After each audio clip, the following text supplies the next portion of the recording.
Examples of pues. Pues vámonos. Hi everyone. The word of the day is pues.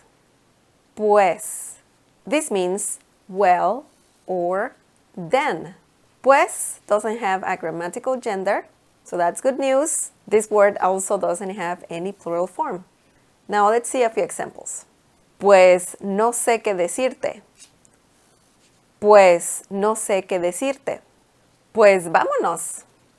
Pues vámonos. The next example is more like a conversation between two people. Tengo hambre. Tengo hambre. Pues come. Pues come. Okay, that was the word of the day. I hope you liked this video. Don't forget to subscribe and also click on the bell icon so you can get notified every time I upload a new video. Support this channel by sharing this video with your friends and by giving the thumbs up. Okay, I'll see you next time. Bye!